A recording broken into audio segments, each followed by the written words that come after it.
La chronique économique. Une présentation des services financiers Raymond Sanson, 118 Avenue de la Gare, Montmagny, 418-248-3583. Alors voilà, bienvenue, M. Sanson. Ça fait quand même un bout de temps qu'on ne vous a pas vu. Pendant la vague, j'ai pris congé comme toi. Les gens se permettent des vacances. J'ai pris congé comme toi. Raymond, on parle de quoi aujourd'hui dans notre chronique économique du lundi? On va parler des intérêts. Comment est-ce que des intérêts qui devraient retenir l'intérêt de tout le monde? Tu sais, Michel, on peut parler d'intérêts simples. On peut parler d'intérêts composés. On peut parler d'intérêts cumulés. On peut parler d'intérêts global. Et on va essayer de démystifier ça. Un intérêt simple, OK? Quand on parle d'intérêt simple, ça veut dire qu'à la fin de mon placement, on va se servir du même exemple. 10 000 $, 2 %. À la fin de l'année, c'est égal 200 $. Ça, c'est un intérêt simple. Je verse l'intérêt dans votre compte. 10 000 $, 2 %, c'est pas compliqué. C'est 10 000 $ fois 2 %, ça donne 200 $. 200 $. Ça, c'est facile. Ouais. On va parler d'intérêts composés. C'est quoi ça? Des intérêts composés, c'est que on va retrouver ça dans un placement plus élevé qu'un an.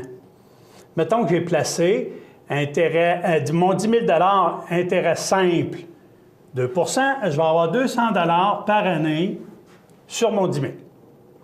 Je prends le même terme, 2 ans, mais à intérêt composé. C'est-à-dire qu'à la fin de l'année, je vais avoir mon 200 $ d'intérêt. Donc, mais je vais le rajouter à mon 10 000 $. OK? Donc, ça me fera 200 $ d'intérêt plus 10 000. Donc, j'aurai 10 200. Après la première année? Après la première année, multiplié par 2 %. Ce qui veut dire que je vais repayer 2 % sur le 200 $. Ça ne fait pas une tonne. Hein? On s'entendra que ça ne fera pas beaucoup de sous. Mais dis-moi, c'est quoi la différence si tu places à intérêt simple 10 000 $ sur 2 ans? C'est quoi la différence entre l'intérêt composé? C'est que celui-là, ici, je le retire. Je prends mes intérêts à tous les ans. Tandis qu'ici, je le laisse se capitaliser sur mon intérêt composé. OK. Ce qui veut dire que si tu le prends pour 2 ans, c'est 10 000 à chaque année fois... C'est pas 10 200, c'est toujours sur le 10 000. C'est toujours sur le 10 000 pour sortir mes intérêts, tandis que là, je les ai laissés. Si c'est pour 3 ans, bien là, c'est 10 200. Plus un autre. Toujours l'intérêt. On additionne les intérêts. Okay. On additionne les intérêts, puis on paye 2 % sur les intérêts. Ça, je pense que tout le monde comprend assez bien cette mécanique. Maintenant, on va parler de différentes façons qu'ont certaines institutions financières de vous attirer, il faut le dire, en vous disant, venez, on va vous faire un placement 5 ans avec des intérêts de 7 %. Pardon? Oui. Là? Oui. Alors, il y a de la promotion ou de la publicité qui peut se faire de cette façon-là. OK. Sauf ce qu'on oublie de dire aux clients, c'est que le 7 % va représenter les intérêts totaux sur 5 ans. Alors, il faudra prendre 7 % divisé par 5 ans, ce qui va me donner 1,4 %. Si je compte bien, là, je ne me trompe pas. Donc, vous allez avoir un total de 1,4 % par année. Et non pas intérêt composé, là. OK? Si je le compose, mon intérêt, il va tomber encore à bien plus bas que ça. Il va tomber à 1,2 parce que là, je suis sûr qu'on voit bien... Oui, 1,2 %. Okay. Alors, vous voyez, c'est tellement... puis vous allez en voir passer de ce genre de publicité-là. Comme on va vous arriver, puis on va vous dire... La question qui me vient tout de suite à l'esprit, Raymond, c'est qu'actuellement, si on prend ce 7 % là, considérant que les taux sont très bas... C'est sûr que là... C'est-tu intéressant? Tout le monde va arriver et va dire « Hey, c'est... » Non, c'est pas intéressant. OK. Pourquoi? Parce qu'on est capable d'avoir un taux d'intérêt de presque 2 % composé par année. Alors que là, j'arrive à un intérêt de 1,2. Il faut prendre le temps de lire. Ça, là, je le dirai jamais assez. Même avec n'importe qui, n'importe quelle institution, tout confondu, prenez le temps de lire les promotions qu'on va vous faire. Bon, j'ai un client l'autre jour qui est venu me voir, il dit « Raymond, il dit, j'ai eu toute une offre. » Il dit « On m'offre 2,25 pour un an sur ma contribution CELI de cette année. » J'ai dit « C'est excellent, 2,25. » J'ai dit « Tu n'auras pas ça nulle part, elle ne cherche pas. » Mais à un moment donné, en lisant, on voyait que le taux de 2,25 était payable sur 3 mois. Puis après ça, on revenait avec un taux d'intérêt de 0,75 pour le reste de l'année. Alors, ce n'est pas 2,25 pour l'année que mon client va avoir. Il va avoir 2,25 pour les 3 premiers mois, puis après ça, il retombe à 0,75. On met une carotte pour... voilà. Alors, c'est sûr que à l'heure actuelle, toutes les institutions confondues ont besoin de garder leurs capitaux et ils vont le faire. Ils vont chercher n'importe quel moyen pour pouvoir attirer la clientèle, garder la clientèle, garder leurs épargnes dans leur coffre. Puis c'est normal, c'est de bonne guerre.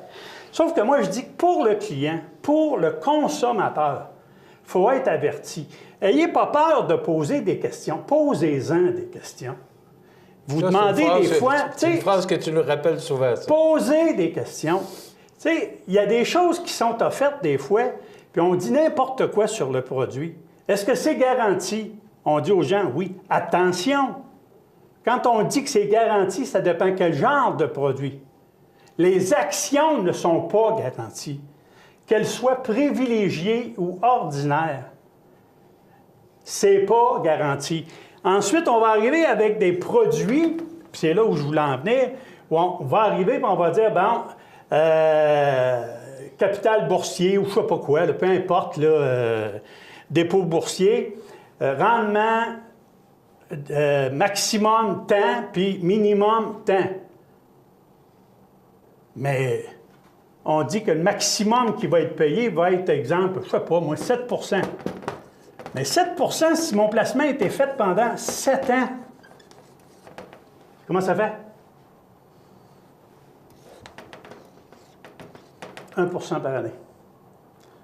Alors, c'est pas... Pourquoi vous se mettre riche, là? Non, mais écoutez, peu importe qui vous parlera, là, à l'heure actuelle, le loyer de l'argent, OK, ça ne dépasse pas 2 %.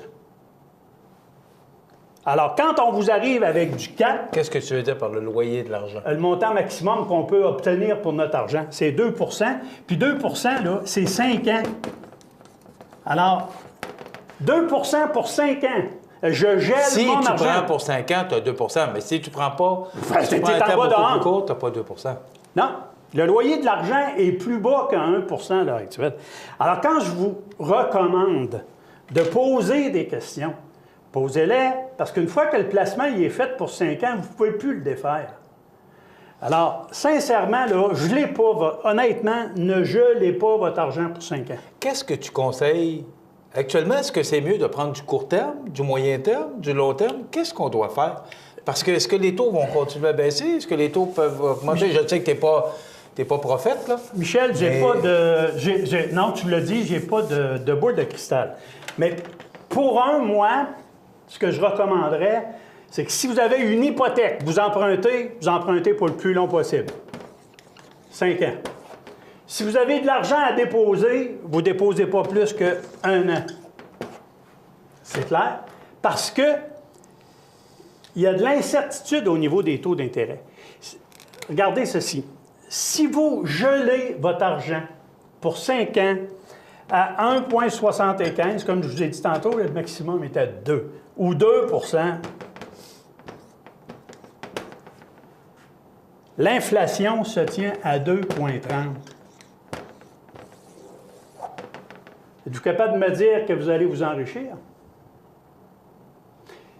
mon taux d'intérêt ne dépasse pas l'inflation. Donc, il faut que je m'organise pour faire des placements qui vont au moins essayer de battre ça.